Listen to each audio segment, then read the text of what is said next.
Well, good morning. My name is Guy Baratich, and I'm going to be teaching this course on how nutrients affected civilization. So, I started this research a long time ago, and as you'll see, why it took so long to pull this all together. Basically, the idea was if we think of the brain as something that consumes fuels, right? It's an engine which consumes fuel. If we were able to get all the fuels that it needs, then we'd solve a lot of problems and maybe boost our mental performance, right? So I started out with a real simple idea.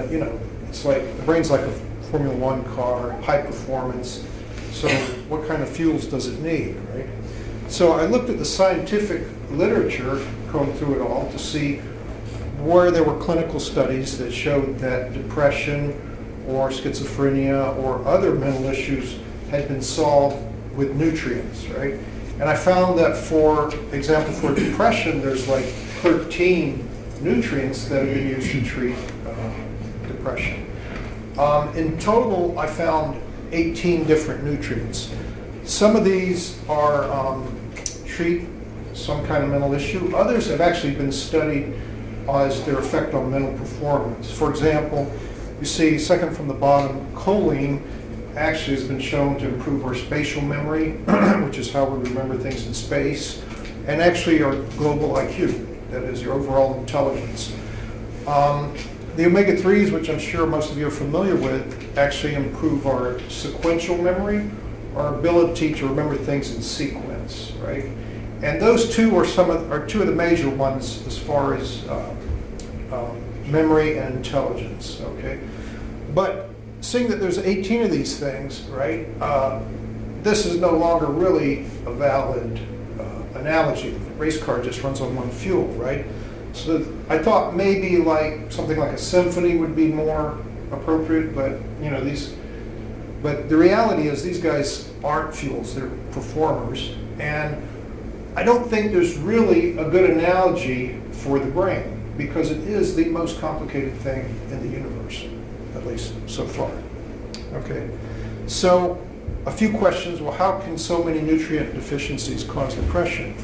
Well, it's because it takes several nutrients to produce just one neurotransmitter, right? For example, serotonin takes about 7 nutrients, probably more, we don't know them all, to manufacture serotonin in the brain, right? So you're missing one, and you'll get a depression, even though you might have the other ones, right? So then, well, how can antidepressants work so well if there's so many nutrient deficiencies? Well, because they bypass all that and work right at the neurotransmitter in the synapse, right? So they do things like inhibit the breakdown or inhibit reuptake, right?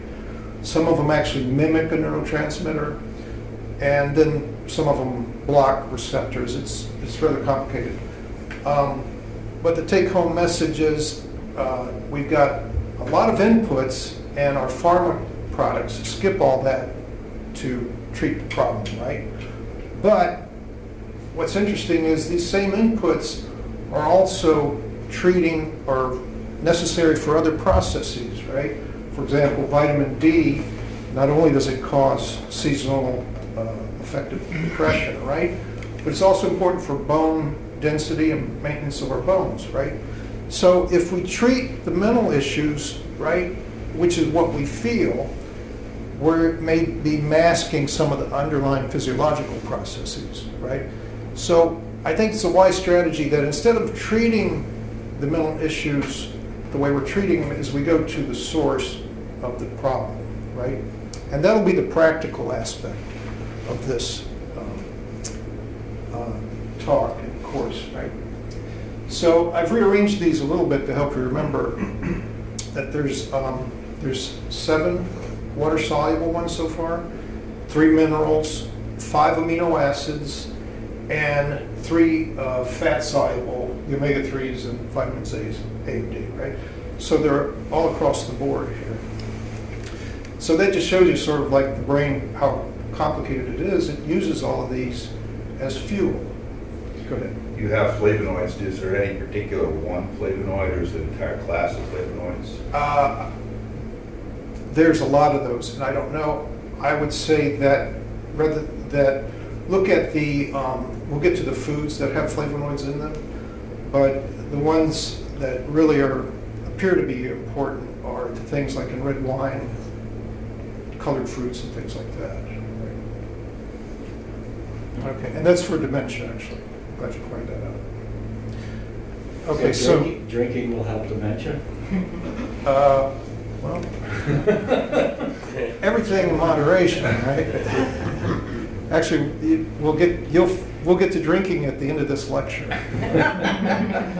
So all of these things actually then produce six to seven major neurotransmitters, right? But there's actually 58 known neurotransmitters so far, right? So we're just dealing with the most important ones, okay? Okay, so now we'll reverse the perspective, right? Instead of treating mental issues, right? So, but if the brain runs on 18 fuels, what happens, or what are the odds of getting them all in abundance, right? I think the odds are pretty low, but if it does get them all in abundance, what's going to happen, right? Well, I think this is what happens, right? We get the civilization pumps up because we have talented people in all areas, right, that can do all sorts of beautiful things. Okay? So, all right, I'm going to switch slides here.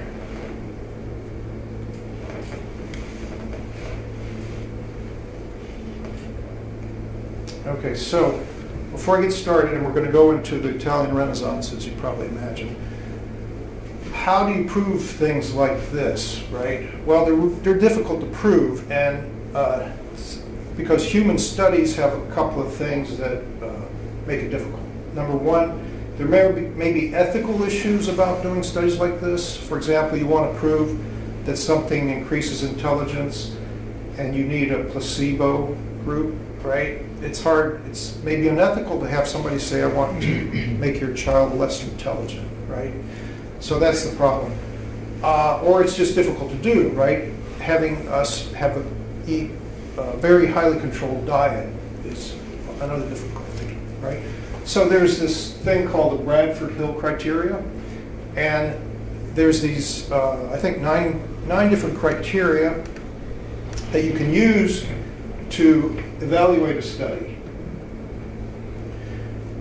So you can read these, I don't have to read them off to you, but a few things are very important, like number 3, precedence.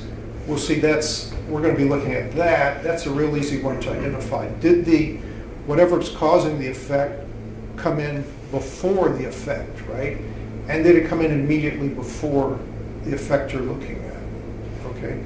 And when it left, or when the cause is gone, does the effect disappear? Okay, things like that. Another is, most of these you'll see are satisfied. For example, plausibility. Does this fit current theories? Yes, you'll see, for example, that a lot of these all of this is based on scientific studies. Maybe they're small scale, or maybe they're based on some of the studies with mental issues, but they're all based on scientific studies. One that we can't answer is dose. That one's rather difficult to answer because looking at civilizations over time, you just don't know the dose. This is more of an on-off type of analysis. Okay. Yep. I have a question on plausibility. I don't understand how anyone makes any advances in science if that were the case.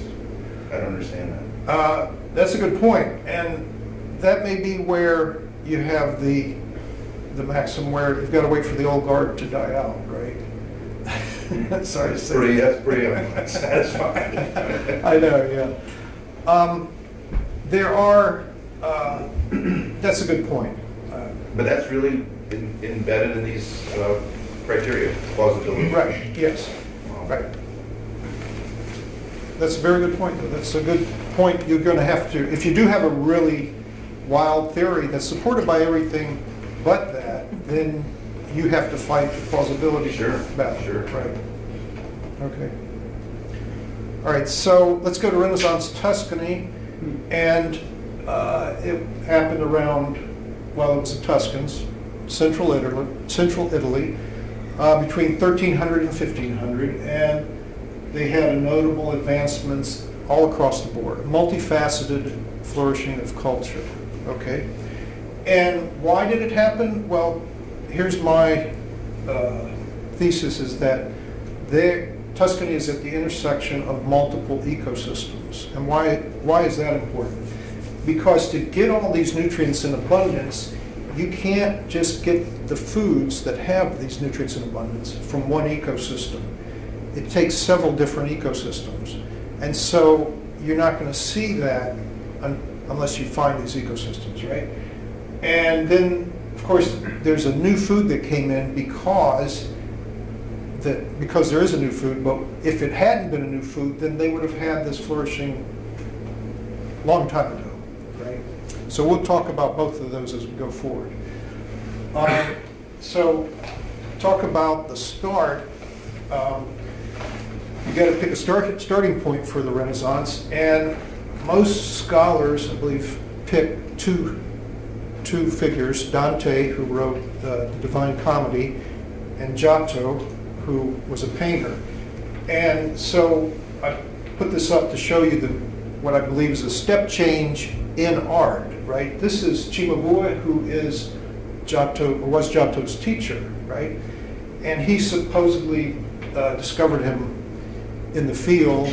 The legend is that Giotto was drawing perfect circles. I don't know if that's true, but he saw him drawing perfect circles and he knew that the guy had talent, right?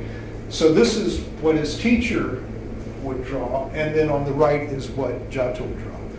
And you can imagine back in 1300, people who, there was no photography, nothing, no way to realistically paint or see something like that. And this guy comes along painting like this. It was quite a sensation, right? Okay, so this is a timeline of the Italian Renaissance. Now, there's been a lot of theories as to why the Italian Renaissance happened, and I'd like to disprove them, right, by pulling up the Bradford Hill criteria again, right? Temporality and precedence, right? And precedence is where the cause happens before the effect. So if Giotto at the bottom left and Dante were the first two, we're looking for something that happened before then, right? Bubonic plague happened afterwards. People believe the bubonic plague cause was responsible for the Renaissance because I think a quarter of the people died, and so there was a lot more food for whoever was left, right? And so that's why they flourished, right? Finance, they believe that, well, the Tuscans were prosperous and they were able to finance this art. Well, Cosimo de' Medici was the guy that really made a lot of money and started supporting the arts, and he was born much later.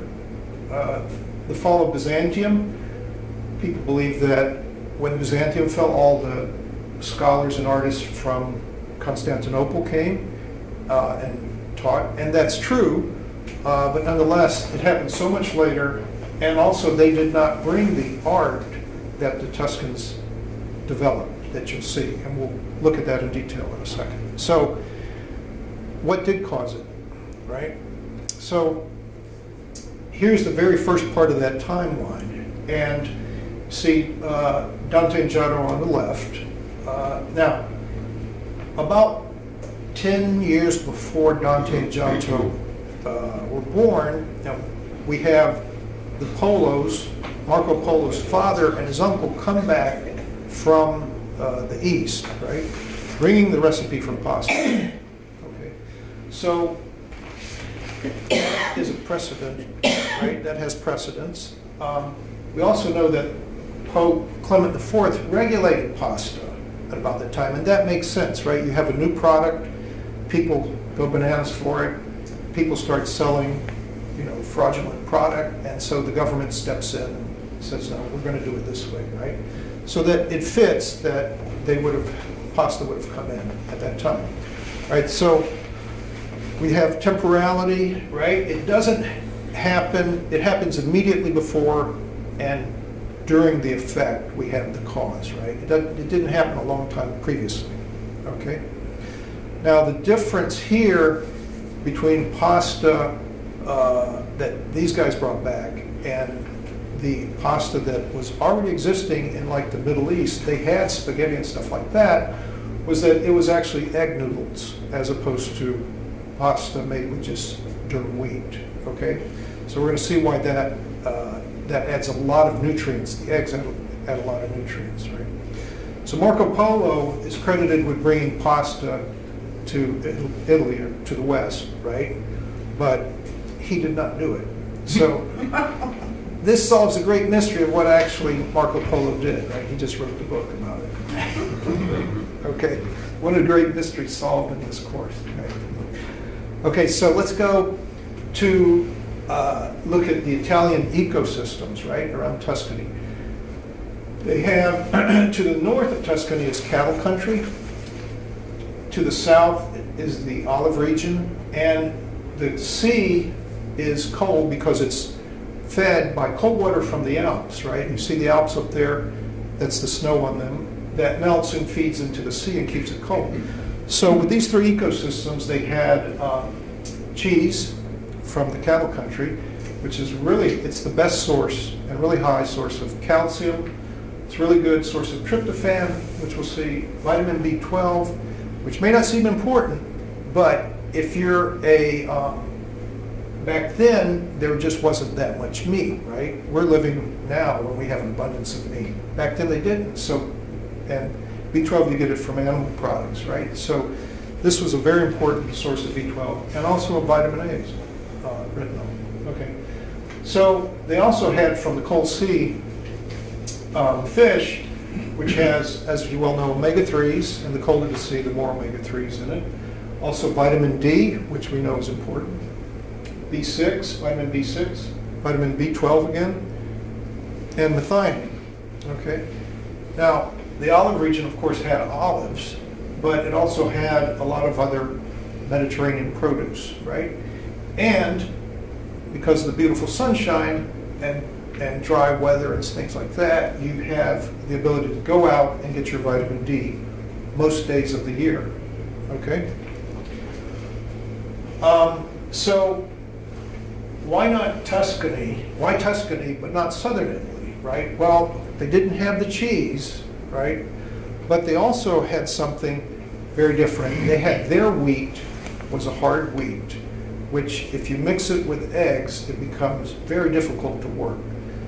Whereas, so their wheat, all you do is put water in it and you make pasta, right? Which is what we think of as pasta today, right? So they weren't getting the eggs, which are very high in choline. So, okay, and same goes for northern Italy. Northern Italy didn't have the Mediterranean climate, and it also had something that competed with egg noodles, because they did have egg noodles, and that's risotto, right? So they have a competitor for that food, that dish. Is this making sense so far? Okay, good. All right, so the Tuscans had this diet, right? Wheat, fish, eels, beans and kale. You're familiar with Tuscan bean soup, that's very popular.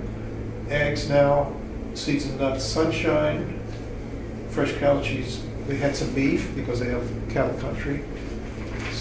All these things, red wine and parsley, and what that boils down to is an omnivore diet, right? They had a really well-rounded diet. Okay, and these things are not just, you know, good foods that have some of these nutrients in them. They're really high in those nutrients. Okay. So now let's compare it. Why did risotto not work in northern Italy? What was the deal with Well, that? they had it. It competed. It was a food which you could either have egg noodles or you could have risotto, right? And if the more risotto you ate, the less egg noodles you would eat. So you would get less egg in your diet. What is risotto? Just rice. Ah, Rice. Okay. So you had a note on there, fresh cow cheese. Yeah. As opposed to the Aged, cheese we have fermented. today? Oh, Yeah, okay. yeah. Well, fresh cow cheese is like mozzarella Yeah. and things like that. But not. But also, we'll see later, if you get the cheese that is not aged, it's higher in one specific nutrient. Okay. And we'll talk about that in the next lecture. Thanks. Okay. But the other cheese still is high in calcium and all these other things. Okay. So, all right. So now let's go to consistency on the Bradford Hill. That is, okay. So I'm saying these three ecosystems are important, right? Well, does it show up elsewhere? So I did some research on some other areas, and this is Greece. Okay, you see Athens down there.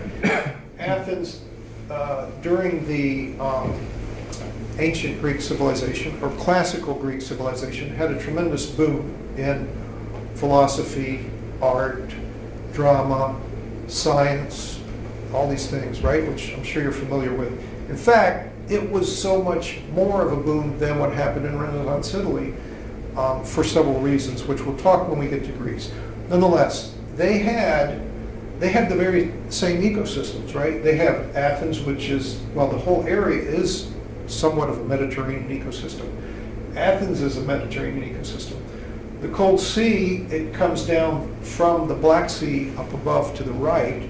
That is very cold water that comes in and chills the Aegean Sea, okay?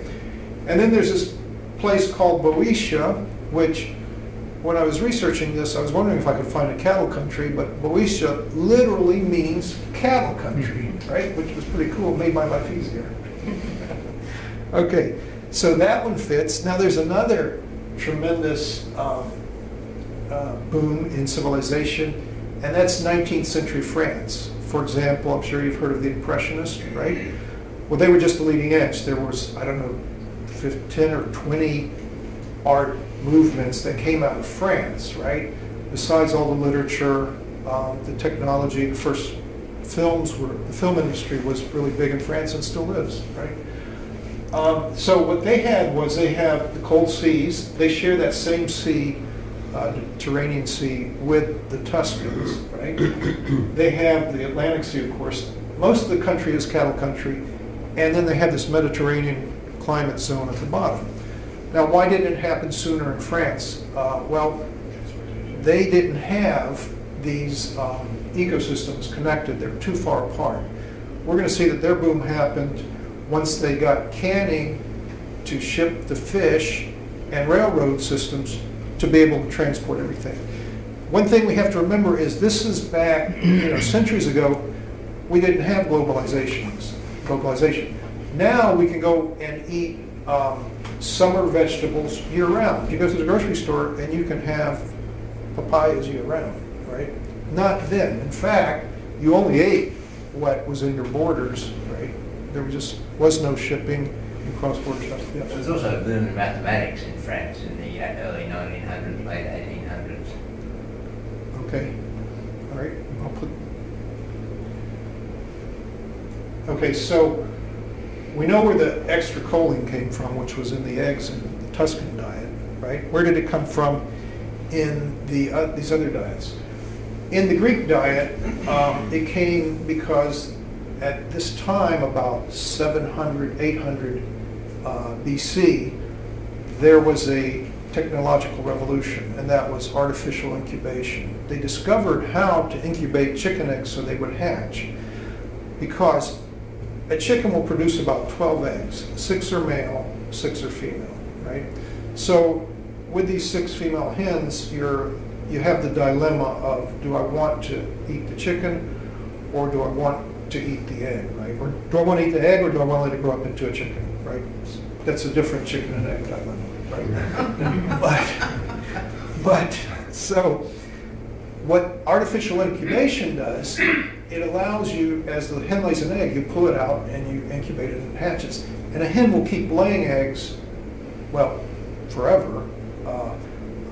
So with one hen, I don't know how many you can get in a season. Now you can get, we know all about it, you can get almost an egg a day out of certain layers, right? So you could geometrically or maybe exponentially expand the flock with one hen. In 1 year, you could have maybe 50 to 100, maybe more birds, right? And that's what was needed, because before they couldn't expand the flock that well, right? So that was the big boom, and in fact, it was such a boom that the Athenians loved their eggs so much that they had their own flock. Imagine if each one of you in your backyard had a little chicken coop with 2 or 3 hens, right? And every day you'd get your egg or 2 from the hen. And you wouldn't have to worry about growing them or raising them, etc., right? But wouldn't you have to be feeding them grains that would compete? I mean, you also have the choice of feeding the chicken or feeding yourself. Right. Yeah, but they had plenty of grain to feed. Right. They had an abundance. And when was the chicken introduced into Europe? It came from India, if I remember right. Yeah. Well, it actually came from Southeast Asia, which is the indigenous range, and it migrated through. Certain people got it early, like the Egyptians had it early, and in fact, they knew how they had figured out artificial incubation, but they kept it a secret, right? And when we get to the Egyptian section, there's some interesting ramifications on that. Okay. So in the French, of course, they had quiche, which they'd had that for a long time. In fact, theirs is reversed, that they already had the choline, and it was the connection of the ecosystems that caused the boom, right? Does that make sense? Whereas everybody else was really, the ecosystems were there all together, and they were all in there, and then the choline came in the form of eggs, whereas the French, they already had the quiche, and then the other products came in. Yes? I may have missed, but choline, would you give a quick summary of why choline is so important again? Okay, spatial memory, Okay. and global intelligence.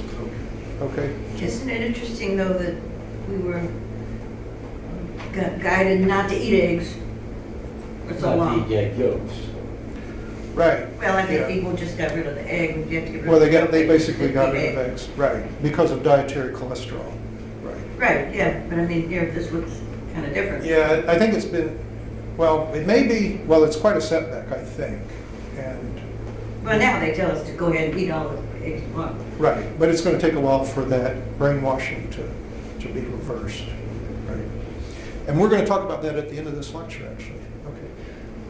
So what these areas had in common in their cuisine is that the eggs were for lunch or dinner, because other places around the world have eggs for breakfast, right? Anglo-Saxon cultures generally have eggs for breakfast. The big difference, why that's important, is because of morning sickness.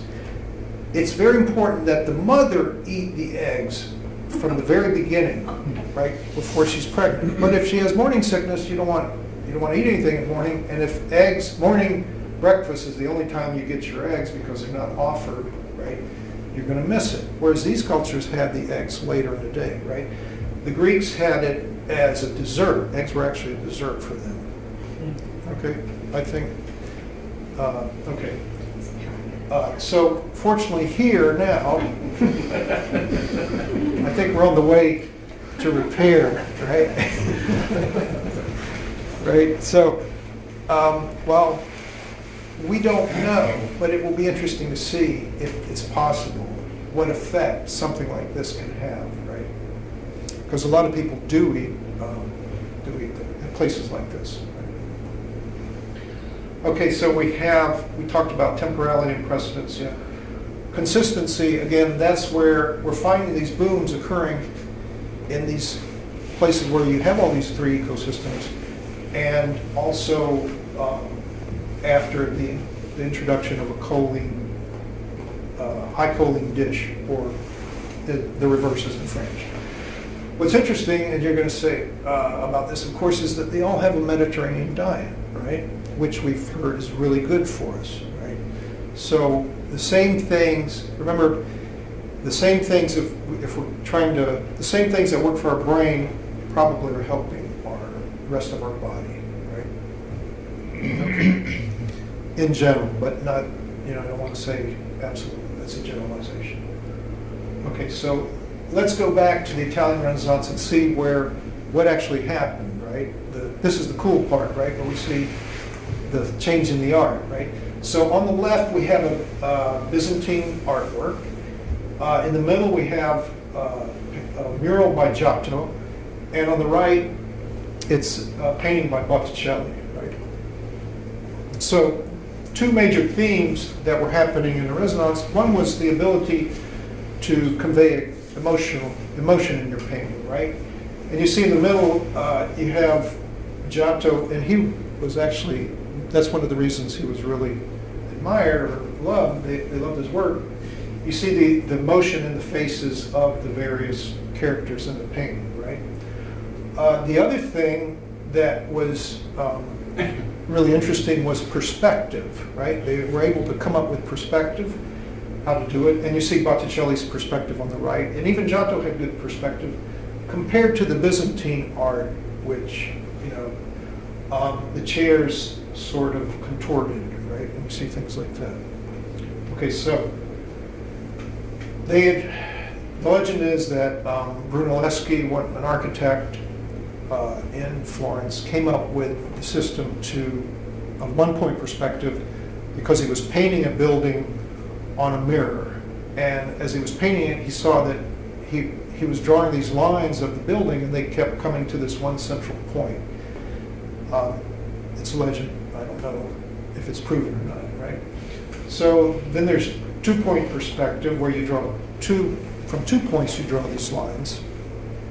There's more three-point perspective and things like that. So basically what you do with perspective is you pick a point, which is your vanishing point on the horizon, and then you just draw lines radiating out of that, and then everything sort of fits into that, right? You see how this building is formed by so any horizontal lines in real life would fit along these radiating lines, okay? So I wanted to go back to, this is Byzantine art, okay, and you see that the perspective here is very contorted. But it's a cool painting nonetheless, right? I mean, now if we saw it and we said, wow, who did that? This guy's incredible, right? So I think it all goes to show that if you know the rules and you bend them or break them, it's cool. If you don't know the rules, you might be able to paint it cool anyway, right? So even though they didn't know perspective, they came up with some pretty good stuff, right? As we believe now. Back then, I think they wanted to see realism, right? Which was why Giotto was such a success, right? Okay. So here's a perspective view, right? This, obviously everything's in very good perspective. And it's, I think it's in the Sistine Chapel, right? So that's what they were able to do. There's another type of perspective, which is foreshortening, which allows you to paint things in this manner, right? Seen from an angle, right? Now there's a motion, and this is actually when I saw this, I couldn't believe who the artist was. This is somebody we don't associate with emotional blue art, but it was Botticelli.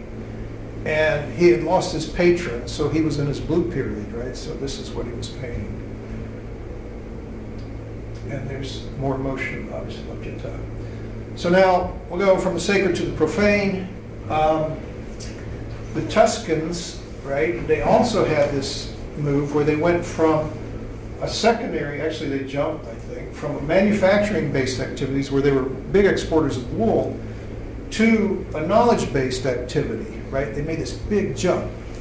And it's a quaternary stage economy, deals with acquisition, manipulation, and transmission of information, right? And for them, in fact, it was financial information. They basically became Europe's bankers, right?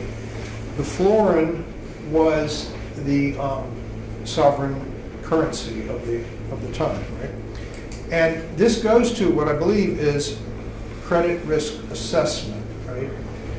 Which is, okay, if you got a computer and you're plugging all the numbers in, it's easy to do. But if you've got to do it all in your head and you've got to evaluate everything, that's not an easy thing to do, right? Because there's so many factors that go into it, right? And they were able to do it because they had this IQ boost from the extra choline, right?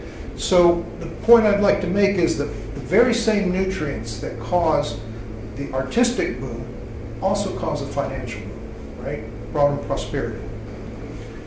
Okay, so now what brought, yes, Joe? The double entry counting was also produced in that era in the monasteries. It turns out the church owned so much of the country those days they had to keep track of it.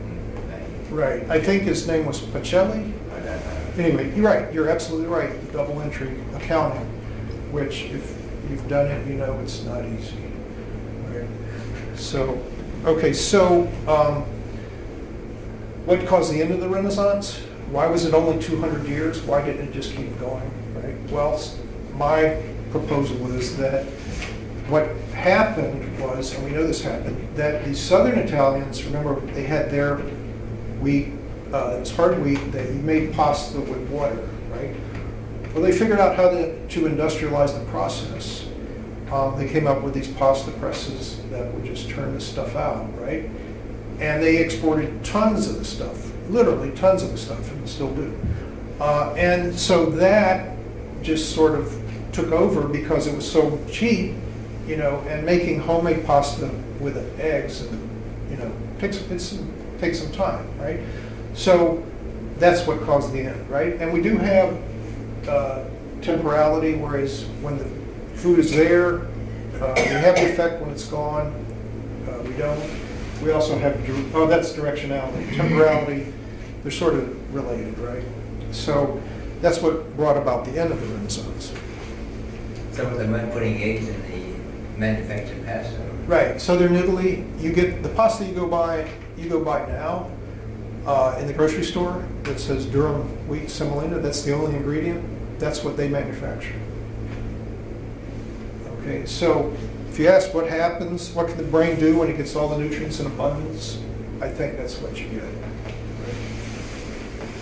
Okay. So how are we doing on time? Well, anybody need to take a break or something? Right, good stopping point. Do you guys have questions? We'll go back. Do you guys have questions on this point? What about societies that didn't eat any, or at least eat predominantly rice? How about the Chinese? There is a section on that, which we'll get to, but what the societies, the early civilizations, where we see they had these booms, they expanded, they started with barley, basically. Rice was not the first food, right? So there are sources of choline, right? We do synthesize choline in our diet. I'm sorry, I didn't answer your question properly the first time. So we do have choline in our diet. Eggs are just a huge source of choline, right? And we do synthesize some internally. And maybe that's why it took so long to discover this. Actually, they discovered it over at UNC. It's a couple other places working. But they just discovered this in the past 20 years, I would say, that if you boost choline in the diet, you raise the IQ, right? Probably we didn't study it because, well, we manufacture it ourselves, so what's the big deal, right? But and we didn't see any disease unless you really deplete choline from the diet. So nobody really thought to go study it, right? Okay, so to answer your question specifically, there is choline in a lot of different things. Eggs just happen to be really high in it. Okay. You're talking about the brain, but presumably the whole body needs all this stuff. That's right. Is there any way to detect healthier bodies, healthier people, bigger people, fatter people? Well, we can detect fatter people. I didn't mean in the United States with potato chips. Well, we're getting to the point where we can, right? We're now able to do bone density scans and things like that. We do, our blood levels and things like that. Back then, they had really no way. Yeah. They just sort of, in fact, that's a good point, that if you don't have any invasive or any technology to tell you how your body's doing, all you really have is your brain, right? Am I feeling depressed, right? Is my thinking fuzzy? Is my memory going? Well, then if you look at those, you can use those as indicators of how well you're doing. So what we're going to see is that a lot of these nutrients, which cause depression, also have long-term consequences when we don't get them to the rest of the body. Have you considered societies or civilizations in the Americas? I'm specifically thinking of the Aztec and the Inca, Yep. the Maya, Yep. who wouldn't have had very little animal protein in their diets at all. Yes, we will. There's a section on that. Okay, so if we look at, were there any other questions? Sorry. Okay, so if we look at where the choline is, we see that it's the egg yolk, right? Not the egg white. So we also have livers, eyesores, tripe, things like that. Right? Soy has some choline in it, which someone answers your question. Where did they get the soy from? Now, as you process the soy, though, the choline content drops, right? Let's look real quick at choline. We won't do too much biochemistry here. It's responsible for creating cell membranes, right? You need it for creating cell membranes, which is why it's important to get it as a fetus, right? Because when your brain is growing, you need this nutrient to form all those cells in the brain, right? It's also for neurotransmission. Acetylcholine's probably most of you have heard of that. And also for homocysteine reduction. Homocysteine is this toxic product that inhibits 100 or more biochemical reactions. You may have heard about it with causing fragile bones or atherosclerosis, a couple of things it's known for, right? So it is important from these points of view, right? It's also important for preventing atherosclerosis, right?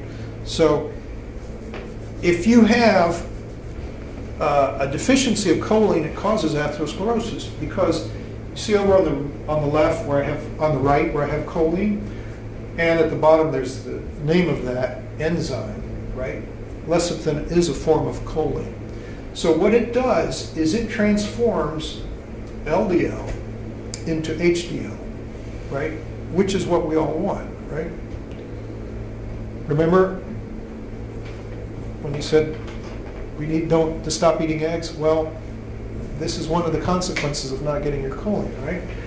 So this is I won't go into the whole process, but we have this reverse transport, which is the body's mechanism for getting cholesterol out, and that's where choline comes in, okay?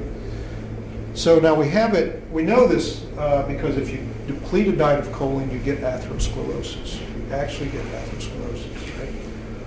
But they did this well-controlled study where they had this group of people, small group of people, and they gave them choline, right? And they caused atherosclerosis, right? So how can that be, right? There's at least 4 variables that cause atherosclerosis. Yes. At least 4. And that was my impression is back in the cholesterol big arguments maybe 20 years ago is that people got in, read articles where they would debate about such and such as eggs are good or whatever bad, and they were always they were arguing about one variable. Right. And they couldn't come to an agreement. And of course they couldn't come to an agreement. There's no force because there were at least four variables. Right. It's such a complicated process that you can block it anywhere along the way, and you're going to cause atherosclerosis. Right. And everybody picked their spot and said this is it. Right. So explain more what choline is. The LCAT. So choline consists of lecithin. Lecithin is a form of choline. A form of choline. Right. It's choline with a fatty acid on it. Okay. And this enzyme, what this enzyme does is it takes that fatty acid and puts it on the cholesterol. I think that's don't quote me on that, but, and puts it on cholesterol and changes the hydrophilicity of it, and so it's able to be compressed and it packs into this HDL, right? And the HDL then is transported out, right? Transport the cholesterol out back to the liver, which then the liver secretes it in the body. Okay? Does that make sense? Yes. So is choline involved in making serotonin, or is it involved in something to do with the membranes of the neurons? The membranes of the neurons, right? But not serotonin. No. So it's not involved in any actual neurotransmitter manufacture? Acetylcholine, which is okay. a major transmitter. Right. Okay, so one last thing though. They did large-scale studies, epidemiological studies, right? And looking at egg consumption, and they said, well, wait a minute, it reduces atherosclerosis. So what is going on here, right? So the guys who did that study, the small-scale study where they actually gave them choline, they also gave them carnitine and betaine, right? And these are closely related molecules. And what they discovered was happening is the bacteria were cutting these molecules into this TMA, and then the body was forming it into TMAO. And that was inhibiting reverse cholesterol transport, right? If you think about it, okay, so you take choline, and let's transform it into a pharma drug, right? And put it in the body and it blocks whatever choline's doing, right? So it was actually a choline antagonist, right? So it was a beautiful study, and you know, it's similar to the guys who discovered Helicobacter, right? Remember, they got a Nobel Prize for that. I think these guys should get a Nobel Prize for Now, this. this study, this slide that you got was, when was this knowledge generated? Not very long ago. I think it was 2012. Okay. Yeah, this is new, fresh off. And if I could also fresh. mention another variable, which, correct me if I'm wrong, but like 10 years ago, if you read about heart disease or whatever, you wouldn't see in an article that one of the variables was bacteria. That's right. In the gut. Right. This wouldn't be mentioned. Right, exactly. So there's at least five variables. Right. So if we go back here, what's going on is we have TMAO is blocking that, right? But the way they proved that was, okay, so let's give these people antibiotics, and the antibiotics, which kill the bacteria, knocked out the atherosclerosis, right? Very simple. So it brings us back to, if I were to get an antibiotic in my diet, right? What would it be? Let's start with the nation that has the lowest rate of atherosclerosis, which is the French, right? You've heard of the French paradox? How can they eat all this fatty cheese and not have a heart attack? Well, can you guys pick out what has the antibiotic in here? Right? The wine. The cheese. The cheese, because remember where penicillin came from? It was a penicillin mold. The mold on the cheese is doing the same thing, right? It's creating an antibiotic. Now they have several hundred cheeses, so there's no chance the bacteria are going to get antibiotic resistance, right? They just keep rotating the cheese. But the wine is also correct. The wine is also correct. It's not an antibiotic, but it's an antimicrobial, right? It's broad spectrum, right?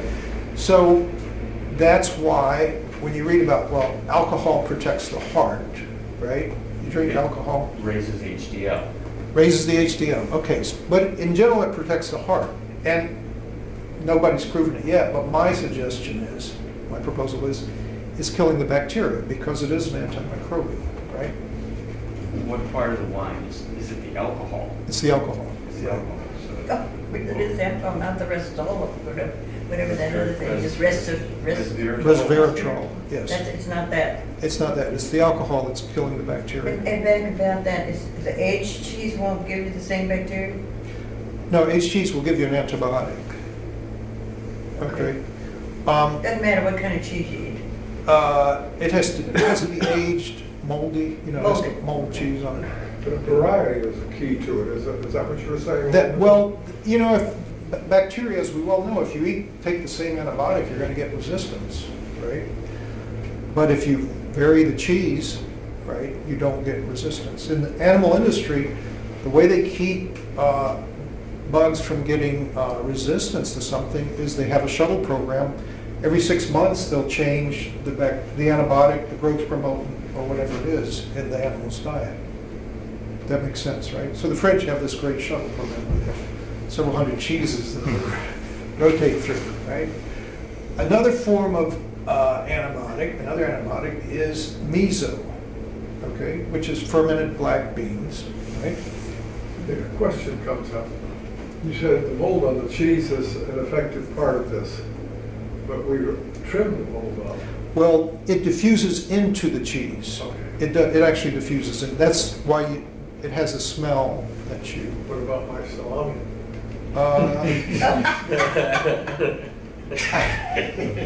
Well, that is fermented. I don't know how much is in there. You eat but the skin? I think it might be more the garlic that has the allicins have antibiotics in them. So that brings us to vinegar, right? Vinegar is an antimicrobial. You can clean, disinfect with vinegar. And so the vinaigrette dressing, which is a French dressing, vinegar and garlic. Okay, so the big picture then is fermented foods form antimicrobials, right? They're trying to keep the bacteria from growing and eating their food, so they spit out an antibacterial or antimicrobial, right? But one thing to remember is that while the product they're putting out kills these bacteria, that doesn't mean that the bacteria that produced it don't transform choline into TMA, remember? Right? Those bacteria aren't necessarily good for you. We don't know, right? The fermented stuff appears to be, right? The product appears to be, but we don't know about the bacteria. Okay. So one last thing about this then is periodontal disease. Are you familiar that causes atherosclerosis? Well, Because, correct me if I'm wrong, I'm tossing this out. Sure. Comments Right. that as we get older, our gums pull away from our teeth, which provides a direct path for whatever's in our mouth right into our bloodstream. And so if you get some bacteria which is detrimental to your health, and you have in your mouth, you can go right into your bloodstream. okay, that may be true. I'd like to propose a second mechanism, and that is when you're eating something, right, and you're chewing it and you've got periodontal disease, you're basically massaging the bacteria into the food, right? How many of you have made dough, right? Can you imagine making dough and you make the dough with just flour and water, and then when it's done, you sprinkle the yeast over it? How much rise do you think you're going to get? None, right? But if you take the dough, as we do, and you work the yeast into it, right? As you would work bacteria into food as you're chewing, you're going to get a much huger effect, right? Does that make sense? Of course, yeah. So the reason I think that they haven't conclusively proven that periodontal disease, you know, there's an association, is some of the bacteria that are in the gums have the gene that transformed those choline, carnitine, and bentine into TMA, and some don't, right? Does that make sense? Okay, so the take-home message is if you have periodontal disease, it may be better to inhale your food, right, than to chew it.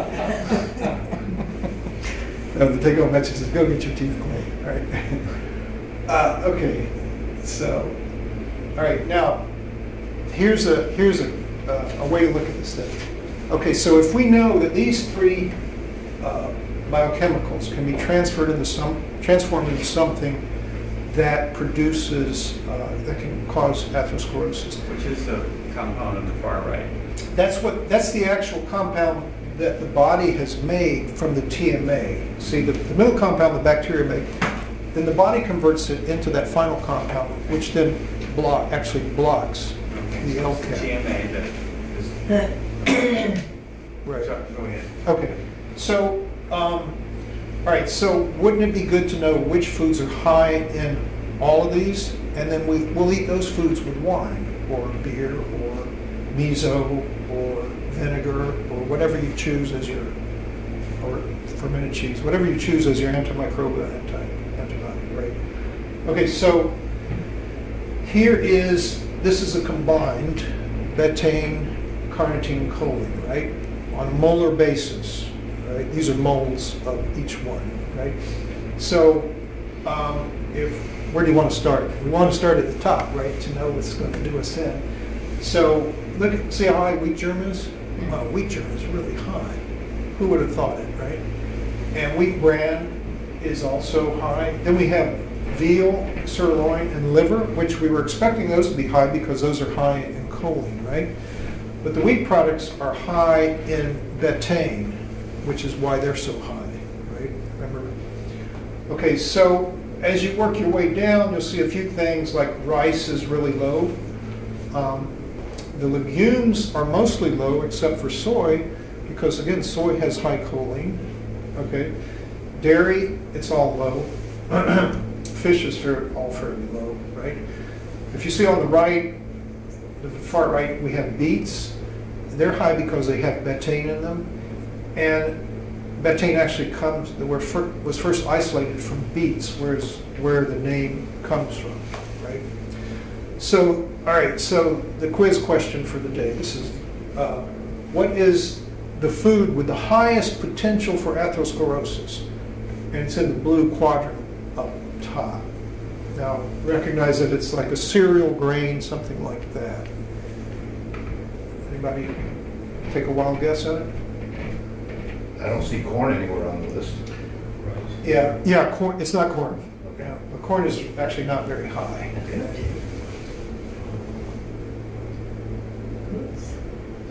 Any wild guesses? Any? Barley. What, barley? That's a good guess. Yeah. I mean, I'm just looking at the cereals that you have, and Right. trying to find the one that's missing. Right. Yeah. I'll tell you what. I'll give you a hint. It's a new one that we're just. Quinoa.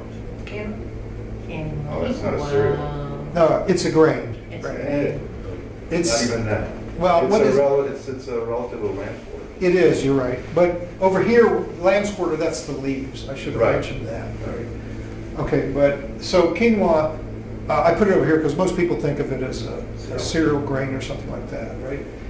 The reason it's so high is it's a good source of choline, but a really great source of betaine, right?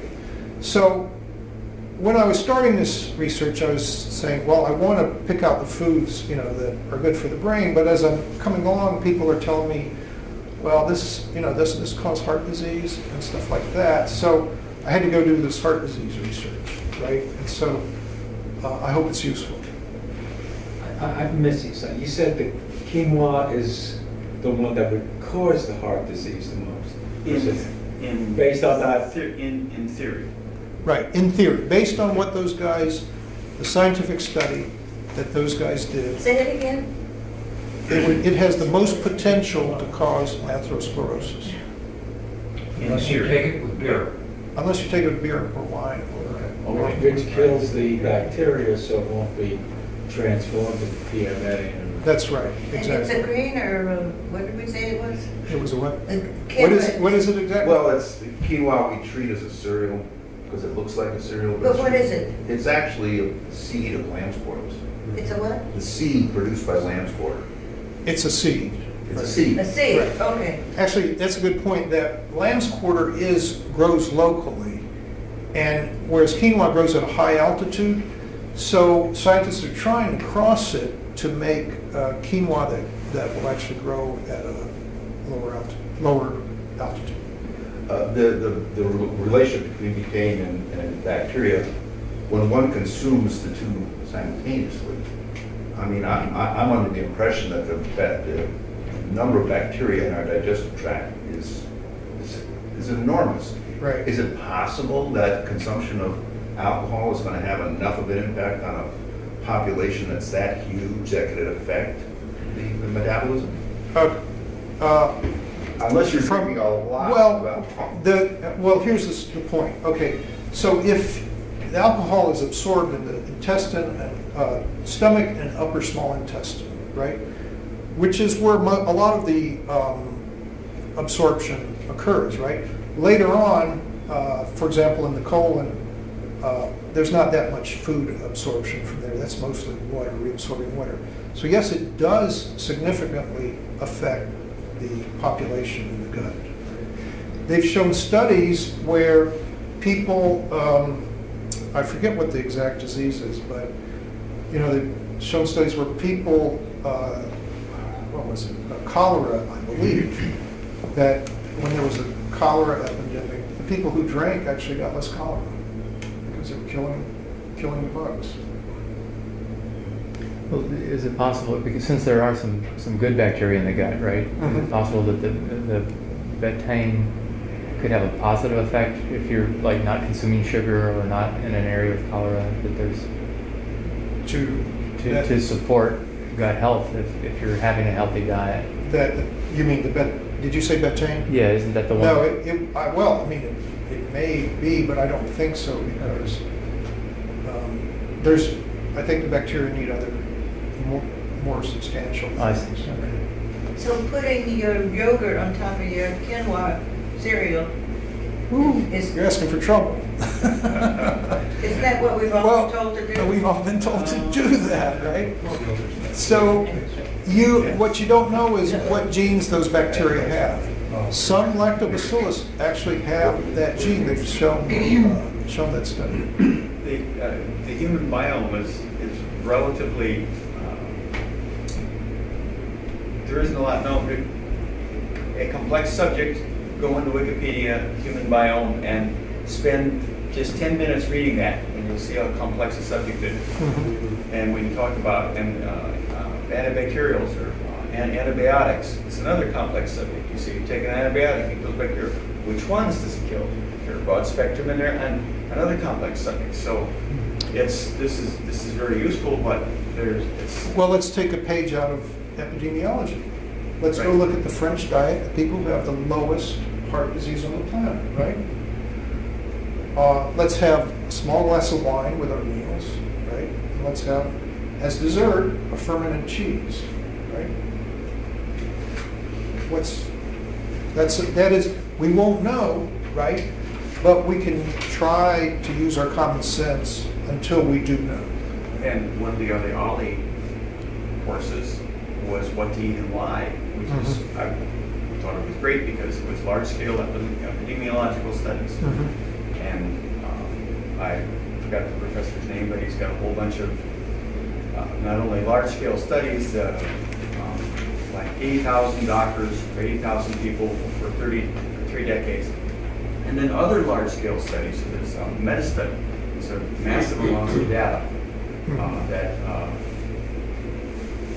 certainly would supplement this. It would be very interesting to look at those studies, all these studies in the perspective. Right, and I don't think I'm straining my average mind and memory, but I don't think they studied all of the variables that you presented. For example, I don't think he studied someone who ate. I know one of the variables was, one of the categories was beef, pork, and processed meats, which showed an increase in like strokes and heart attacks. They kept things simple rather than blood cholesterol level. They measured, they counted things which were easy to diagnose. Did you have a heart attack? Did you have a stroke? Did you die? Okay, that's pretty easy to define. But in that group, I know they had another group of people who ate beef, pork, and processed meats, and also ate cheese and drank liquor. Right. We don't know. There's all these variables, and so you have to get a look at it. Well, and in fact, like you asked, I guess, this is the bacterial microbiome as a source of the atherosclerosis is new, and they're going to have to assimilate that and relook at the studies as to what are some of the antimicrobials. We need choline, yet choline causes atherosclerosis. There must be a trade-off. No, bacteria cause atherosclerosis. Bacteria cause atherosclerosis, but it's because of overconsumption of choline?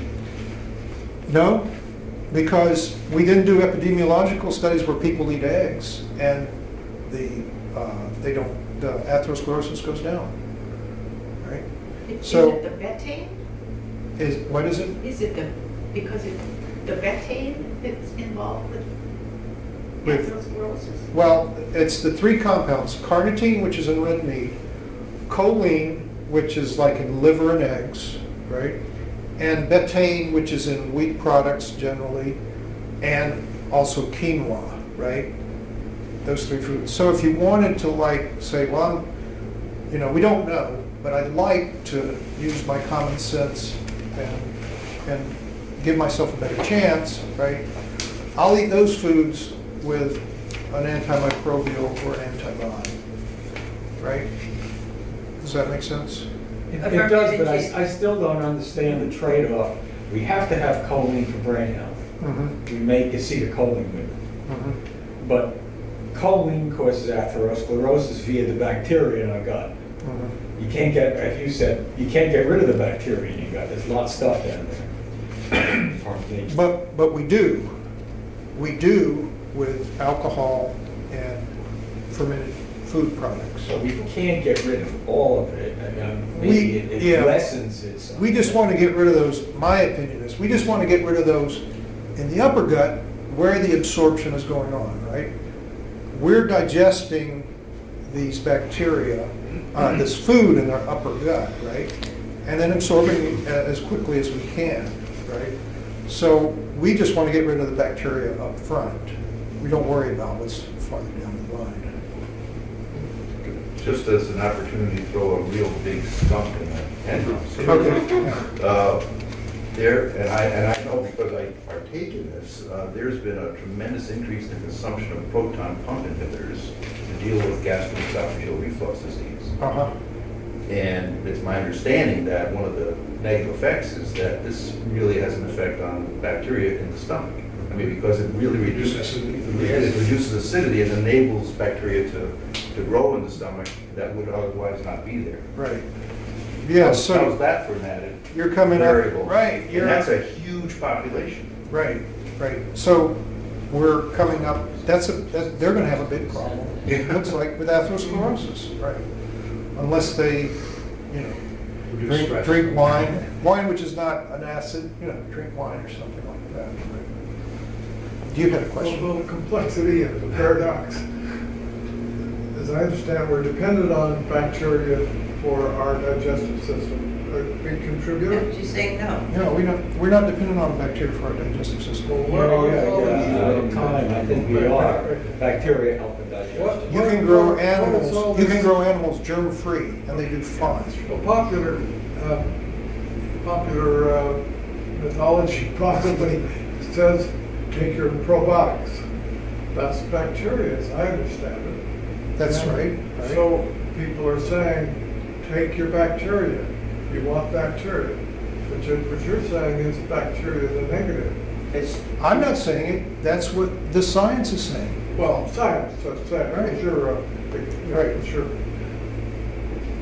I think That's right. Why That's are we right. getting such conflict and information? Well, why do you believe them? Well, okay, let's go back to cholesterol. Where's their proof, right? I mean, why do you believe them? Well, I don't know. Because you've been hearing it for a long time, right? Now we're coming back to plausibility, right? Where I'm explaining this, right, with science, but it doesn't fit with the prevailing. So we're coming back to plausibility. Okay. Right? And it's complex. And it's complex. Complex. And don't bacteria produce a panoply of B vitamins, for example? I mean, it's not. No. You don't get B vitamins from bacteria. We don't get. If we needed the bacteria, we would have them. Now, what we do need a bacteria for, because my doctorate is in immunology, we need bacteria to actually to support our immune system.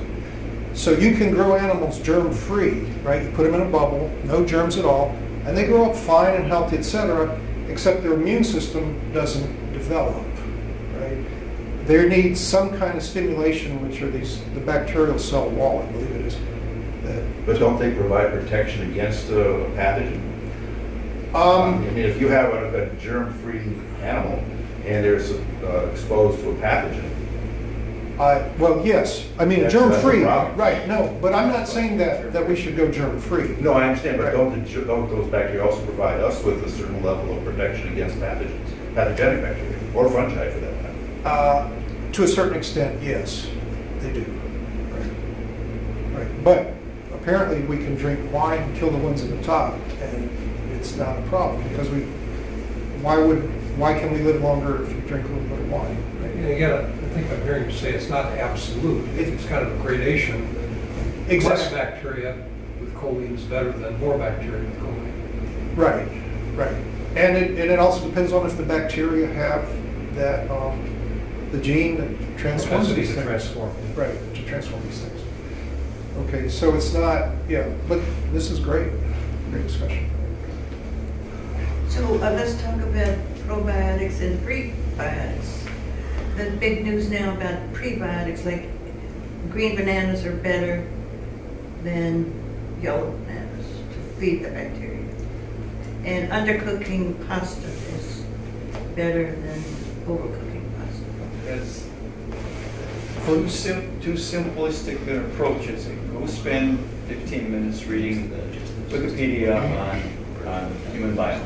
Read that first, because you're trying to solve this, trying to understand a very complex issue by taking a look at like 1/4 of 1% of it and trying to come up with broad conclusions.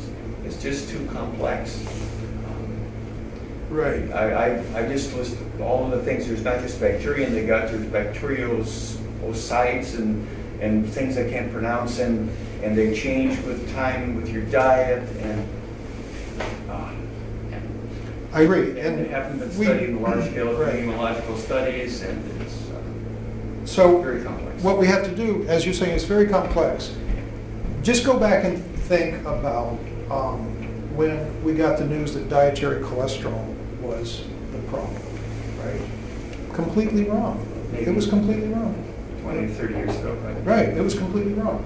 I remember my undergraduate biochem teacher telling me, and this was a long time ago, it went in about this time, he said, I don't know what the fuss is, dietary cholesterol is not even absorbed in the diet. That's what he told me. Yeah. It's a long time ago. Long time ago. Wow. I'm just looking at, I Googled digestion of bacteria, and there are quite a few articles on how certain bacteria help digestion, including the lactobacillus, amongst other things. Okay, I would like to see the studies. Well, I don't know Right. this time. I I'm just mean- looking quickly, and it's something Yeah. maybe it's you're suggesting a different paradigm that overthrows this one. They're talking about digestion, right? Yes. I'm talking about atherosclerosis, right? Two different things. My question before was gut bacteria help digestion, Okay, and I believe you said that's not correct. you can live without gut bacteria, right? And in this day and age, you can show a marginal effect, right? If you look at enough people, you can show a marginal effect, right? What we're coming to is you can show marginal effects, but how important are they, right? How important is it to improve your digestion? I can't answer that. I'm not a Right. physician. Right. How big was the improvement in digestion? We don't know. Well, I know that I'm lactose intolerant. So Okay. the bacillus, which I don't make very much of, is damaging. I mean, drinking milk is damaging to my Right. gut. Oh, now you know to drink wine.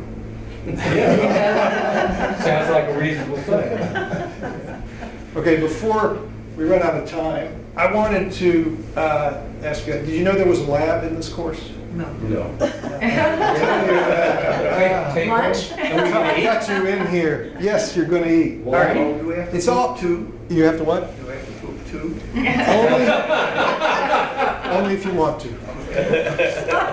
So, you don't have to do this, but if you want to try something to see the effect of these foods, let's do this, right? For breakfast, right? So you're probably wondering what to eat for breakfast because you can't drink Yes. wine for breakfast, right? So try this breakfast, which is low in all those compounds, right? Mozzarella, all right, and the best is the one that looks like this, right? It's a log that's pre-sliced, and you just pull off one slice or two, or however many you feel like eating, right? Try some nuts, and I generally have mixed nuts, right? Just to mix them up, because mixing it up is good, right? And maybe it doesn't matter if the peanuts are not nuts, right?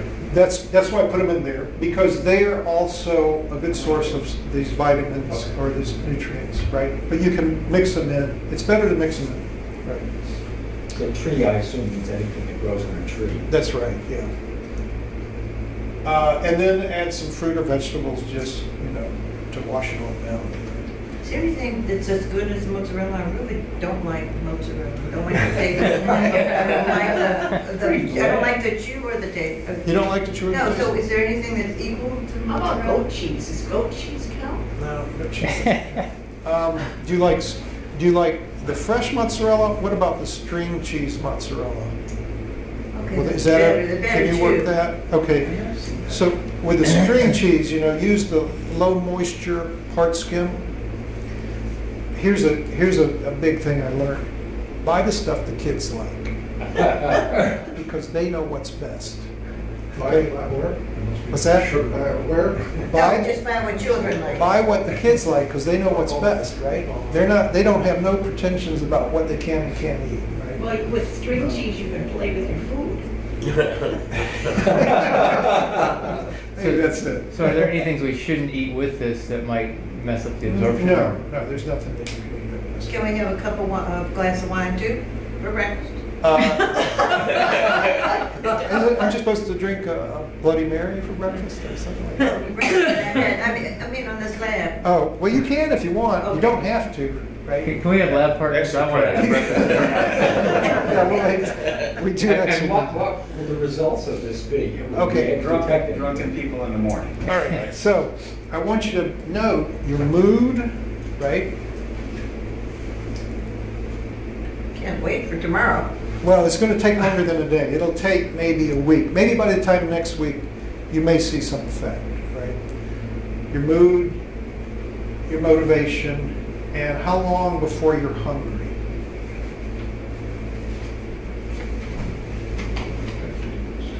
So eggs aren't part of this, though. Eggs aren't part of this. Yeah. Right. I know this course was on choline. We just got sidetracked. Have your eggs for dinner or for, have some quiche or something. The suggestion, maybe your spouse too, and see if you can Talk observe her. any mood change. Right. Okay. That's Pretty close to the edge. okay. Now, a couple of caveats. All right. So you got to pay attention to impulse control, right? So you might notice you're more likely to just buy stuff, right? So Like cheese. pay attention. Well, I don't think. No, I mean bigger ticket items, right? And also, it may raise your libido. Now, I can't make this a blind study. I can't make this a blind study because it would be unethical to let you guys go out and spend all your money and maybe, get involved in something that you maybe weren't aware you could get involved in, right? So that's a simple lab, right? Okay. So just take those. So just for breakfast, this is the only change? Just for Oh, breakfast, yeah, breakfast. just for breakfast. So no cereal, no cold cereal, right? You can have Oh, anything, yeah. you can have anything else you Oh, want. plus Yeah, it- you can oh. have anything else you want. But But it has to include- just have these first, so you know you're getting them, and then But we can throw in bacon? you can throw in bacon, right? I mean, if, you could have a slice of pizza if you wanted, which has mozzarella on it. You can have whatever you want, just make sure these are in it. right? And the advantage of fresh mozzarella rather than another type is Yeah, That log. as That thing's the, called- so the mozzarella The has, cheese has yeast in it. Okay. Oh, And fresh lactobacillus milk. and all these things. As the cheese ages, these bacteria consume one of the nutrients in the cheese. Oh. So the fresher is better. So get it, you know, when I say fresh, it means like it's wet, Yeah. the wet mozzarella. What quantities, just to However, satisfy our appetite? to satisfy your appetite, however much you feel like eating. Okay, so pay attention to, you know, your mood, your motivation, and how long before you get hungry. Okay, all right, that's What it. about cutting out your own supplements that you've been taking? You can still do those. That won't matter. So you think a week or so? A week, right. Before we might notice something. Before you notice something. And you may not notice anything, right? Maybe you'll never see us If again. you're already, maybe what? What'd you say? What'd you say? Wait, you may never see us again. I won't make any comments on that. All right, what was your question again? It will take maybe a week before we notice. Yeah. It's Yeah, before you preventable. notice. You may be well nourished as it is, and this has no effect. Right? So is there any suggestion for the lactose intolerant? How would you Okay, substitute? yeah, try, that's a good point, sorry. Do you like chia seeds? I've had it once, I think. Okay. It's not something I eat regularly. How about bran? Brand's okay. Okay, raisin bran or something like that? Try that. Okay. He gets to have cereal? Well, I you do too if you want it. I could take a lactate pill and have it. That's right. If you want, yeah, well, if you feel like it, okay. So chia seeds could be an alternative to the mozzarella. Right, Okay. although you have to eat the same quantity, right? That's a lot of chia seeds, right? Mozzarella's good because, you know, we can eat a lot of it. Yeah.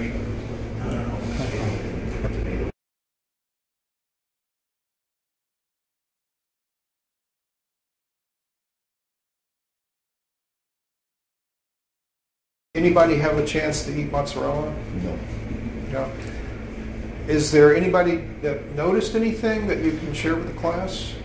But, you know, Well, I did all three, the mozzarella and the nuts and the fruit. right, One thing I noticed is that I've been waking up before my alarm clock rings, which is just incredible because it takes lots of alarm clocks to wake me up.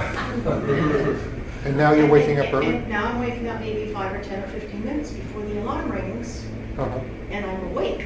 I'm not in this morning fog. Okay, So it's subtle, but I noticed it. you noticed a change, okay. And that's the only thing I changed, those three things that I had in my mind. Okay. Anybody else notice anything? Did anybody notice something that they don't want to share with the class? I'll share it. I'm not proud of it, but nuts, I noticed that I have looser stools. With the nuts? Is it Okay. maybe You have because of what? the oils? Yeah, what? Loose stools. Oh. Fiber. I don't know. I thought nuts would actually do the reverse. I've heard that they have a morphine type compound which actually slows down the gut and causes the opposite. Another question I had is how much of each of those should have I been eating? As much as you feel like. And probably what it will happen is if you do have a deficiency in a food, you'll probably want more initially, and then as you satisfy the deficiency, you'll want less. Which is Why did I add an egg each day? Did I hear that there was to be an egg and not so? because we talked about eggs in Okay. the other I've part. been eating an egg every day. Okay. So if you can go another week, because a week is actually a short time, see if you can go another week and see if you see any effect. Okay. Let me talk about, we had, last week we had a little bit of confusion, and I think I can clarify everything. I was asked first, are bacteria necessary for digestion? And I took that literally to mean you have food and you need to digest it into its subcomponents. And I said, no, it's not necessary for that because we know we can raise animals germ-free. the monogastrics, which are like us. Now, ruminants, of course, do need bacteria, because if you give an antibiotic to a ruminant, can kill them. They'll starve. So I think the question is, do bacteria actually help the digestive system? And there, the answer is yes, because the biggest thing they do is good bacteria exclude bad bacteria, pathogenic bacteria. Okay. Now, there may be other things they do that we'll get into. I'll do a little more research, and maybe we can talk about it in one of the future classes. That's a good question. Why is that? Why do good bacteria exclude bad bacteria? Why? Yeah. I don't know. I don't know the effect, that is, which one's most responsible, but just being in the way of bacteria is good. If the good bacteria are covering all the surface area, the bad bacteria can't get to the intestinal wall. Okay. There are also some of the good bacteria putting out various types of products which keep the bad bacteria away. For free. For free, right? Well, they're paying a cost because we're feeding them food, and they're using that food to multiply and exist in there.